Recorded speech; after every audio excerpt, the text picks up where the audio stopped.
Hello साथीहरू, good morning.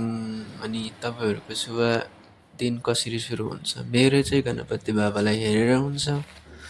बिहानै उठेर आएर नुहाइधुवाइ गरेर उठेर आएर गणपति बाबाको घाँटीमा फुलको माला लगाइदिन्छु। त्यसपछि गएर फुलको माला लगाएपछि अनि फेरि फुल लिएर उहाँको शिरमा पनि लगाइदिन्छु। अनि त्यसपछि गएर फेरि यहाँ तल पानीमा गुलाबको फुलले रातै बनाइदिन्छ है। यो चाहिँ साथीहरू किन लगाएको भन्दाखेरि पानीमा यसरी गुलाबको फुल हालेर राख्दाखेरि पुरै घरमा गुलाबको बास्ना आउँछ क्या, मग मग। त साथीहरू, त म चाहिँ बिहान बिहानै उठेर आएर यसरी भगवानको पहिले गलामा माला लगाइदिन्छु। अनि फेरि पानीमा फुलहरू गुलाबको फुल हालिदिन्छु। बिहानदेखि बेलुकासम्म फेरि मग बास्ना भएर गम्किन्छ। मेन ढोका खोल्नु त चाहिँ मस्त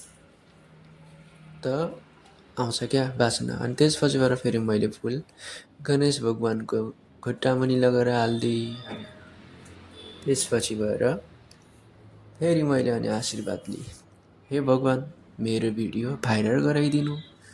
मेरो अनुहार हेरेर त कसैले मेरो भिडियो भाइरल गराइदिँदैन। अब तपाईँको अनुहार हेरेर मेरो भिडियो भाइरल गराइदिनु।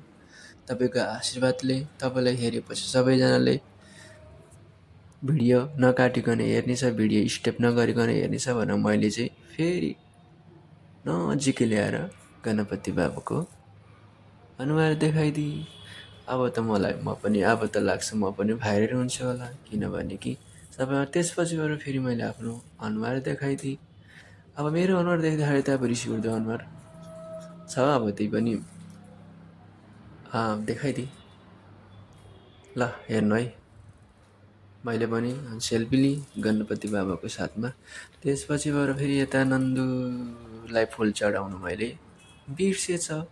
फेरि मैले फुल चढाइदिएँ। अनि मैले फेरि ढोगेँ, हे नन्दु, मलाई पनि तिम्रो आशीर्वादको जरुर छ, त मलाई आशीर्वाद दिनु है भने।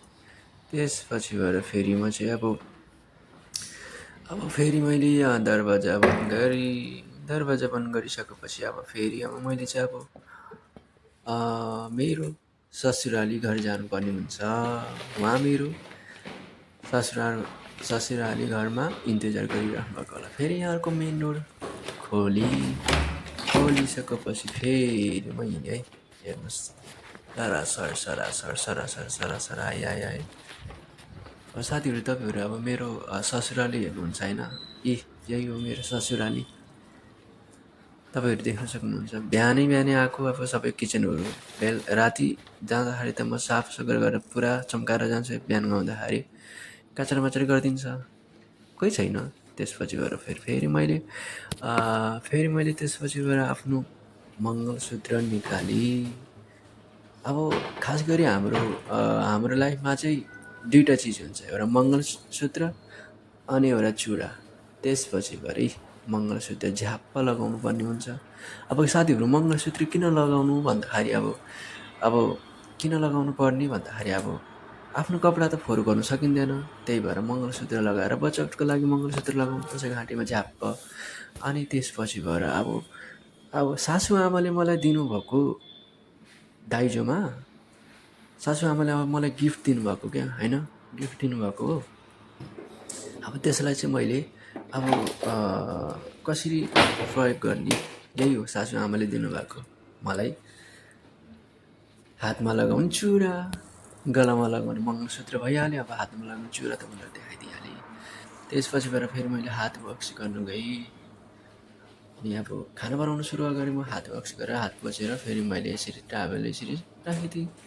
त्यसपछि गएर अब मैले चाहिँ बिदा लिनुपर्ने बेला हुन्छ। तब तकको लागि अर्को भिडियो आउनेछ। By by.